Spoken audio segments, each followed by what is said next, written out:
Baik, Assalamualaikum warahmatullahi wabarakatuh. Saya Noval Kilahanan.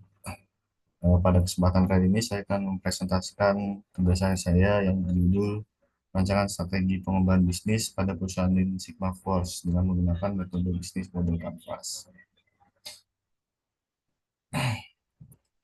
Untuk daftar isinya sendiri yaitu yang pertama adalah latar belakang, kedua ada rumusan masalah, ketiga ada tujuan penelitian, keempat manfaat penelitian, yang kelima landasan teori, selanjutnya pengumpulan data, ketujuh pengolahan data, dan yang terakhir adalah kesimpulan dan saran.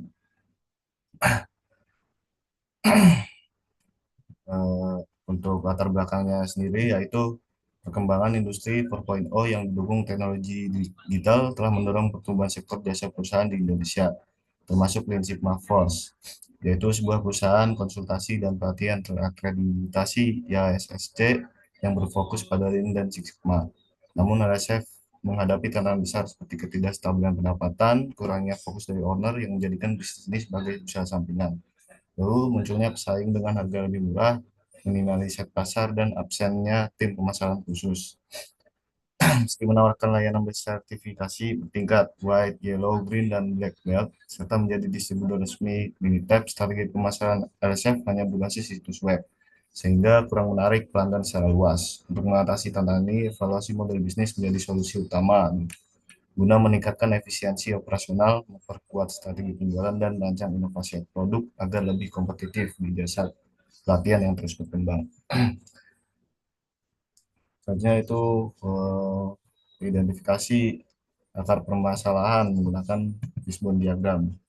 Untuk permasalahan utama sendiri itu pendapatan belum optimal yang disebabkan oleh tiga faktor. Pertama itu adalah strategi, yaitu tidak ada strategi yang jelas untuk bersaing dengan pelatihan yang kurang terakreditasi. Faktor yang kedua itu ada people, itu owner tidak fokus karena memiliki pekerjaan lain sebagai karyawan. Tidak ada tim sales untuk mencari order training ke perusahaan-perusahaan. Terus saja itu ada market, yaitu promosi yang dilakukan terbatas hanya melalui situs web, serta banyak lembaga pelatihan lain yang menawarkan harga lebih murah. Untuk rumusan masanya sendiri yaitu yang pertama, bagaimana model bisnis Singapore saat ini. Untuk rumusan masa yang kedua itu bagaimana perencanaan usulan model bisnis yang sesuai untuk prinsip Force. Sebenarnya tujuan dari penelitian ini sendiri yaitu yang pertama memetakan model bisnis existing perusahaan Lean Sigma Force, dan yang kedua ada merancang model bisnis susulan Lean Sigma Force. Untuk manfaat penelitiannya yaitu yang pertama membantu Lean Sigma Force dalam mengembangkan bisnisnya dengan memberikan rancangan model bisnis susulan. Yang kedua, penelitian ini akan membantu perusahaan mempertahankan klien yang ada dan mengurangi tingkat churn yang pada gilirannya dapat meningkatkan pendapatan jangka panjang. Akhirnya masuk ke landasan teori. Untuk landasan teori yang pertama itu ada model bisnis. Model bisnis merupakan rencana strategis untuk menjalankan bisnis secara menguntungkan di masa tertentu dengan fokus pada menarik perhatian investor dan tenaga kerja.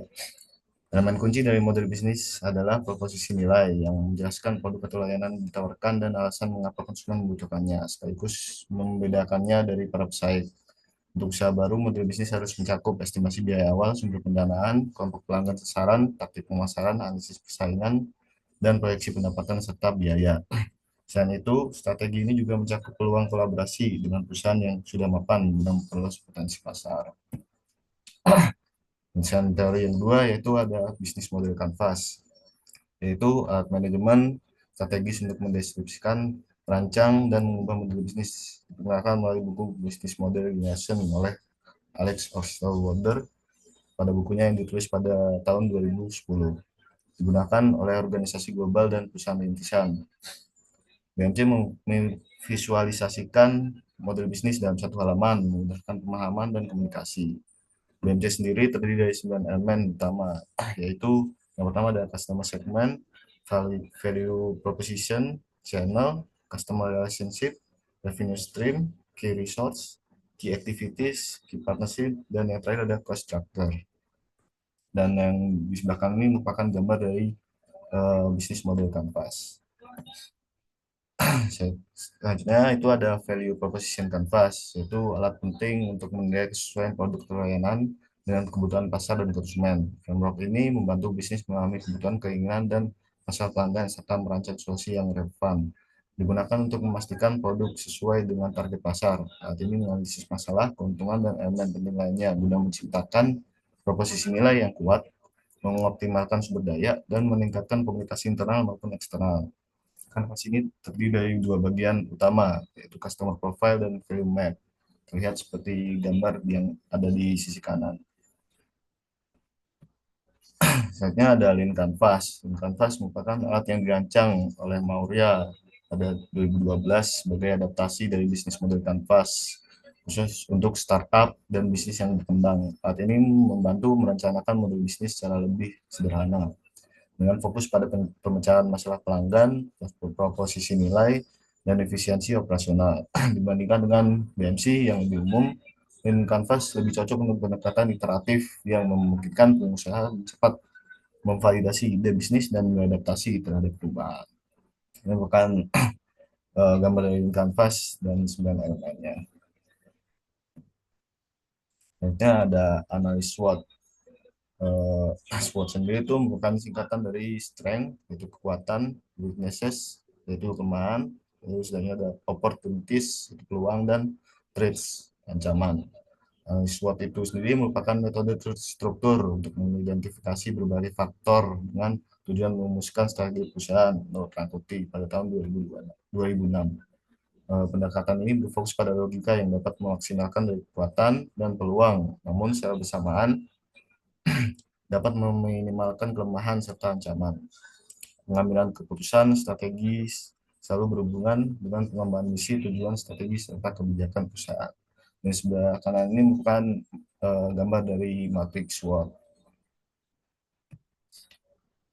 Saja masuk ke sistematika perancangan. Pada sistematika perancangan ini terdapat beberapa tahap. Yang pertama itu ada tahap pendahuluan, itu merupakan tahap awal dalam sebuah proses penelitian. Pada tahap ini dijelaskan mengenai latar belakang peneliti, mengangkat objek penelitian.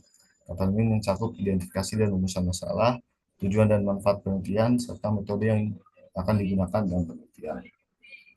Selanjutnya ada tahap pengumpulan data. Tahapan ini dilakukan setelah objek permasalahan ditentukan, mencakup pengumpulan data primer dan sekunder untuk memenuhi kebutuhan penelitian. Data primer sendiri itu meliputi kondisi existing perusahaan yang diperoleh melalui wawancara dengan owner Lean Sigma Force dan diolah menggunakan bisnis model Canvas, serta data konsumen yang dianalisis melalui kuesioner pelanggan.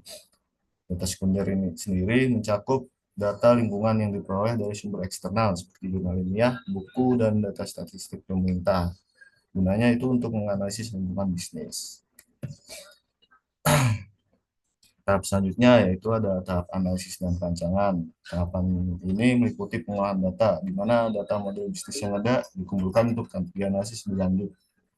Selanjutnya ada analisis SWOT yang mengidentifikasi faktor internal dan eksternal untuk menghasilkan strategi baru. Kemudian value proposition canvas digunakan untuk memahami kebutuhan pelanggan dan membantu stakeholder dalam perencanaan. Terakhir pada tahap model bisnis usulan disusun berdasarkan hasil analisis SWOT dan value proposition canvas. Hasil ini sendiri berupa model bisnis yang lebih relevan dan strategis. Selanjutnya ada tahap verifikasi dan validasi. Tahap ini bertujuan untuk memeriksa keakuratan dan validitas hasil pengolahan data. Verifikasi dilakukan untuk memastikan rancangan BMC telah memenuhi spesifikasi secara logis dan konsisten. Validasi dilakukan bersama pihak Lean Sigma Force untuk memastikan rancangan memenuhi tujuan yang diharapkan, baik dari aspek kualitas, fungsi, maupun standar, serta untuk mendapatkan feedback dan saran terhadap model bisnis yang diusulkan. Lalu yang terakhir ada tahap akhir, yaitu menggambarkan kesimpulan dari penelitian yang sudah dilakukan di Lean Sigma Force. Menjelaskan hasil dari penelitian yang telah dilakukan, mulai dari pemetaan model bisnis existing hingga model bisnis usulan yang dijelaskan dengan menggunakan BMC. Model bisnis yang telah diusulkan tersebut dapat menjadi bahan pertimbangan dan masukan perusahaan dalam menjalankan proses bisnis. Selain itu dapat dijadikan juga untuk acuan penelitian selanjutnya. Batasan dan asumsi pada penelitian ini yaitu yang pertama, penelitian itu berfokus pada perancangan strategi pengembangan bisnis untuk Lean Sigma Force berdasarkan analisis model bisnis menggunakan BMC. Kedua itu data pendapatan yang digunakan dalam penelitian ini bukan data internal dari tahun 2014 hingga 2020. Serta yang ketiga itu penelitian ini tidak mengkaji aspek finansial secara mendetail. Selanjutnya masuk ke pengumpulan dan pengolahan data.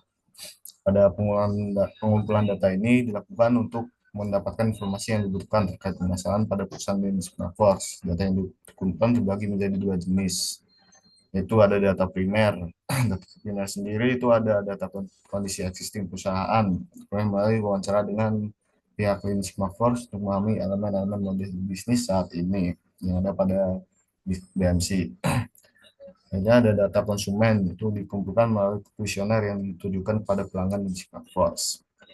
Karena data sekunder. Data sekunder ini sendiri mencakup lingkungan bisnis seperti kekuatan pasar, tren industri, dan faktor makroekonomi. Sumber data berasal dari literatur seperti jurnal ilmiah, buku, dan statistik pemerintah.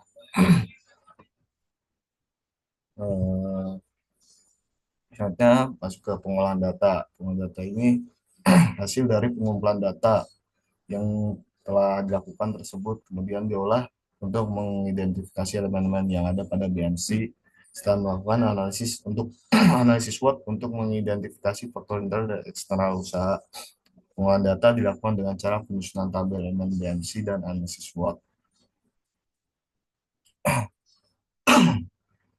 Selanjutnya itu ada kondisi existing model bisnis Lean Sigma Force. Berikut merupakan penyusunan elemen BMC yang disusun berdasarkan informasi yang didapatkan melalui wawancara sebelumnya pada owner Lean Sigma Force. Yang pertama itu ada customer segment. Untuk customer segmentnya sendiri itu merupakan kelompok pelanggan yang dilayani oleh Lean Sigma Force, meliputi perusahaan yang membutuhkan pelatihan dan Six Sigma serta individu yang ingin meningkatkan kompetensinya. Ya, untuk selanjutnya untuk value proposition-nya itu Lean Sigma Force ini sendiri menawarkan pelatihan Lean, Lean Six Sigma bersertifikat IASSC dengan berbagai tingkatan seperti white belt, yellow belt, green belt, serta black belt, serta produk seperti Minitab. Sehingga channel untuk channelnya sendiri itu komunikasi dan pemasaran dilakukan melalui situs web perusahaan. Selanjutnya ada customer relationship, itu merupakan hubungan pelanggan dijalin melalui pelayanan pelatihan, konsultasi, dan sertifikasi profesional Lean Six Sigma, namun masih terbatas pada owner sebagai pengelola utama. Misalnya ada revenue stream, yaitu pendapatan berasal dari pelatihan Lean Six Sigma, penjualan produk Minitab, dan konsultasi. Artinya untuk resource-nya sendiri yaitu aset utama mencakup modul pelatihan seperti sertifikasi ya SSC, tenaga ahli, dan software seperti Minitab. Selanjutnya ada key activities, yaitu menyelenggarakan pelatihan, konsultasi, penjualan produk terkait Lean Six Sigma, dan membangun koneksi dengan klien. Untuk key partnership-nya, yaitu kemitraan utama dengan IASSC untuk sertifikasi Lean Six Sigma dan Minitab untuk distribusi produk software. Dan yang terakhir itu ada cost structure. Untuk cost structure-nya sendiri yaitu biaya utamanya meliputi pengembangan modul pelatihan, gaji tenaga ahli, biaya sertifikasi IASSC, dan promosi melalui situs web. Penguatan data selanjutnya itu bukan analisis SWOT. Di analisis SWOT sendiri itu ada 4 aspek. Yang pertama ada strength. Strength sendiri itu memiliki sertifikasi IASSC yang diakui secara internasional atau menawarkan pelatihan Lean Six Sigma dengan kualitas tinggi. Aspek selanjutnya ada weaknesses, kelemahan. Kelemahannya di sini yaitu tidak memiliki tim pemasaran khusus serta strategi promosi yang terbatas hanya pada situs web. Sehingga opportunities itu peluang. Peluang sendiri itu peningkatan permintaan pelatihan dan sisma di era industri 4.0 sehingga membuat potensi pasar yang besar dengan semakin banyaknya perusahaan yang membutuhkan solusi efisiensi operasional. Dan yang terakhir itu bukan trade. Trade sendiri itu ancaman, itu ancamannya sendiri persaingan ketat dari pelatihan serupa dengan harga lebih rendah serta kurangnya inovasi dalam produk dan layanan. Nah, setelah itu kita masuk ke perancangan value proposition canvas. Di sini terdapat beberapa elemen. Yang pertama ada customer job. Customer job sendiri itu meliputi meningkatkan kompetensi individu dan perusahaan dalam Lean dan Six Sigma. Setelah itu mendapatkan sertifikasi internasional yang diakui oleh IACC serta menggunakan alat seperti Mintep. Untuk misalnya customer pain itu biaya pelatihan yang tinggi dibanding kompetitor, tidak adanya fleksibilitas waktu pelatihan, akses yang terbatas terhadap program promosi atau diskon. Sebenarnya ada customer gain. Customer gain-nya sendiri itu meliputi mendapatkan sertifikasi dengan standar internasional, mendapatkan materi pelatihan yang berkualitas tinggi, meningkatkan efisiensi operasional organisasi. Selanjutnya ada product and service, yaitu pelatihan Lean Six Sigma. Yang kedua ada sertifikasi ASSC, yang ketiga ada penjualan software Mintep. Dan yang terakhir ada Pen Delivers, yaitu menyediakan sertifikasi yang diakui internasional. Yang kedua memberikan pelatihan dengan modul lengkap dan mengajar yang pengalaman. Dan yang terakhir mendukung pelanggan dengan konsultasi tambahan. Setelah analisis SWOT dan value proposition canvasnya dirancang, setelah itu tahap selanjutnya merupakan merancang bisnis model kanvas usulannya. Ini merupakan hasil dari rancangan BMC usulan. Selanjutnya itu analisis usulan model bisnis existing dengan model bisnis usulan. Eh, Blok yang pertama itu ada customer segment. Untuk kondisi eksisnya sendiri, yaitu fokus pada individu dan beberapa perusahaan secara terbatas. Untuk usulannya yaitu institusi pendidikan dan mitra korporat untuk pelatihan berbasis kerjasama, yaitu untuk memperluas pasar untuk meningkatkan basis pelanggan. Blok selanjutnya itu value proposition, yaitu menyediakan pada kondisi aslinya itu menyediakan pelatihan Lean Six Sigma dengan modul standar. Untuk value proposition usulannya sendiri itu dukungan konsultasi untuk pengembangan operasional perusahaan. Itu memperluas penawaran untuk menciptakan nilai lebih bagi pelanggan. Selanjutnya ada channel. Di kondisi eksisnya sendiri yaitu mengandalkan website sebagai saluran utama tanpa strategi promosi yang kuat. Di sini terdapat channel usulan, yaitu yang pertama ada media sosial untuk promosi dan interaksi pelanggan, serta kemitraan dengan institusi pendidikan dan perusahaan untuk pemasaran langsung, yaitu untuk meningkatkan aksesibilitas pelanggan dan memperluas jangkauan pemasaran. Selanjutnya ada customer relationship. Di dalam kondisi aksesnya sendiri yaitu relasi pelanggan kurang difokuskan, tidak ada strategi komunitas. Customer relationship usulannya itu membentuk komunitas alumni pelatihan dan menyediakan layanan konsultasi. Tujuannya itu untuk meningkatkan keterlibatan pelanggan untuk hubungan jangka panjang. Misalnya ada revenue stream. Pada kondisi existingnya sendiri yaitu mengandalkan pendapatan dari pelatihan Lean dan Six Sigma. Untuk usaha sendiri yaitu layanan konsultasi tambahan, yaitu untuk mendiversifikasikan sumber pendapatan. Selanjutnya ada key resource. Pada kondisi existingnya itu modul pelatihan standar dan tenaga ahli terbatas. Untuk key resource usulannya itu menambahkan tim pemasaran khusus, yaitu untuk memperkuat sumber daya untuk mendukung model bisnis yang lebih luas.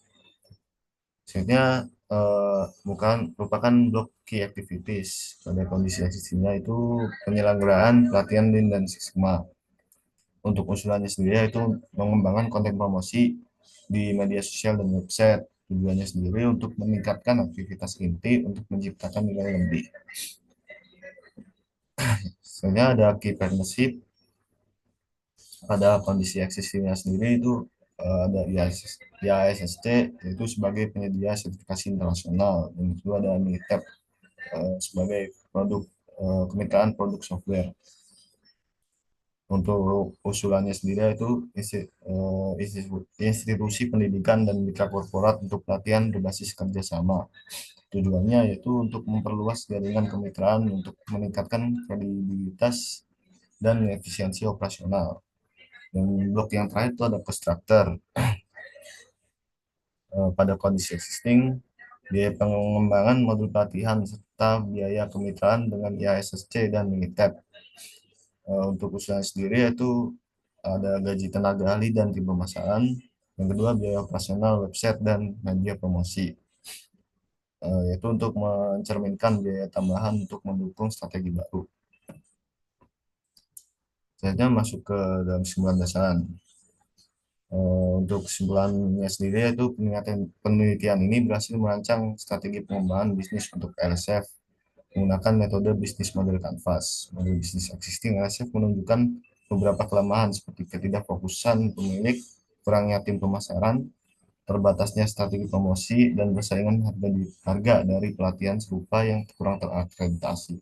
Dengan menggunakan analisis SWOT dan value proposition Canvas, penelitian ini merancang model bisnis usulan yang lebih kompetitif. Solusi utama mencakup perekrutan tim pemasaran, diversifikasi saluran promosi, pengembangan modul pelatihan yang lebih menarik, serta perluasan segmen pelanggan ke institusi pendidikan dan mitra korporat. Model bisnis baru ini diharapkan dapat meningkatkan efisiensi operasional, daya saing, dan keberlanjutan bisnis LSF di pasar jasa pelatihan Lean Six Sigma. Sebenarnya sarannya itu yang pertama dari implementasi rekomendasi itu LSF disarankan segera merekrut tim pemasaran untuk meningkatkan jangkauan promosi dan memanfaatkan peluang pasar secara efektif. Saran selanjutnya itu peningkatan inovasi produk, yaitu pengembangan modul pelatihan yang lebih fleksibel dan kompetitif harus menjadi prioritas untuk menarik lebih banyak pelanggan. Akhirnya kolaborasi strategis, yaitu LSF perlu menjalin kemitraan dengan institusi pendidikan dan perusahaan untuk memperluas dan memperkuat kredibilitas. Salah satunya itu penguatan promosi digital. Selain situs web, LSF harus memanfaatkan media sosial secara aktif untuk menarik pelanggan baru dan membangun komunitas. Dan yang terakhir yaitu ada monitoring dan evaluasi. LSF perlu secara rutin mengevaluasi efektivitas model bisnis baru melalui analisis kinerja dan feedback pelanggan untuk memastikan keberlanjutan strategi ini. Eh, Sekian presentasi dari saya, kurang lebihnya mohon maaf. Assalamualaikum warahmatullahi wabarakatuh.